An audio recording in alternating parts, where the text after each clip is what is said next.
కాంగ్రెస్ పోవాలి, కేసీఆర్ రావాలి అని తెలంగాణ ప్రజలంతా కోరుకుంటున్నారన్నారు మాజీ మంత్రి కేటీఆర్. రేవంత్ రెడ్డి సినిమా అట్ట ఫ్లాప్ అయిందన్నారు. రాష్ట్రంలో అంతా మాఫియా రాజ్యమే నడుస్తోందన్నారు. రేవంత్ మోదీ కలిసి నడుస్తున్నారని విమర్శించారు. ప్రతి మనిషి గుండెలో ఇలా ఒక్కటే ఉన్నది నినాదం, కాంగ్రెస్ పోవాలి, కేసీఆర్ రావాలి. కాంగ్రెస్ పోవాలి, ఇది ఒక్కటే నినాదం ఉన్నది. మనం ఎదురు చూసేది కేవలం క్యాలెండర్ ఎప్పుడు మారుతుందా అని చూడాలి అంతే. కానీ ఒకటి పక్క, కాంగ్రెస్ కేల్ ఖతం, దుకాణం బంద్, కేసీఆర్ తిరిగి వచ్చేది ముమ్మాటికి పక్క. ఇది ఎవరు మార్చలేరు. సినిమా ఫస్ట్ హాఫ్ అయిపోయింది, ఇంటర్వెల్ అయిపోయింది. అప్పట్లో ఒక సినిమా వచ్చిండే అర్జున్ రెడ్డి అని, సూపర్ హిట్ అయింది. కానీ ఇప్పుడు వచ్చిన cinema Revanth Reddy utter flop disaster. First half interval అయిపోగానే ఎక్కడో అక్కడ తల పట్టుకొని కూర్చున్నారు, ఎప్పుడు పోతాడరా నాయన అయినా అని.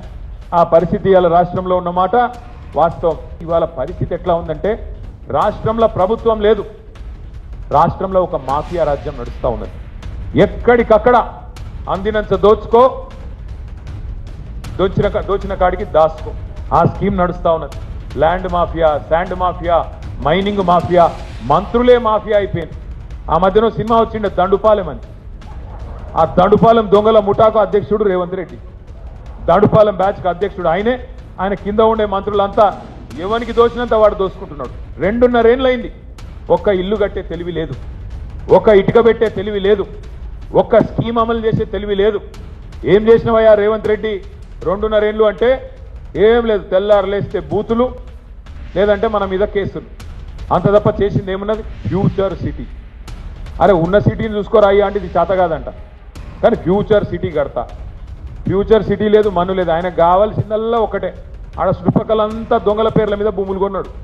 ఆ భూములు ఉన్నాయా లేకపోతే ఇంకెవడని వచ్చి కబ్జా పెట్టినా చూసుకొని పోనీకారు 4 రోజులకు ఒకసారి వస్తాడు, వచ్చి మళ్ళీ పోజులు కొట్టి పోయేది. చేసింది అయితే ఏమీ లేదు. నిజంగా బీజేపీకి, నరేంద్ర మోడీ గారికి నిజాయితీ ఉంటే, ప్రజల సొమ్ము దోసుకోవద్దు, ఈ పేదవాళ్ళ ఇల్లు కూలొద్దు అన్న నిజాయితీ నీకుంటే, ఆ రక్షణ శాఖ భూములు ఎందుకు ఇచ్చినావు? నిన్నగాక మొన్న ఇచ్చిండు నరేంద్ర మోడీ ప్రభుత్వం. बड़े भाई छोटे भाई, बड़े भाई छोटे भाई दोनों जोड़ के चल रहे। अच्छा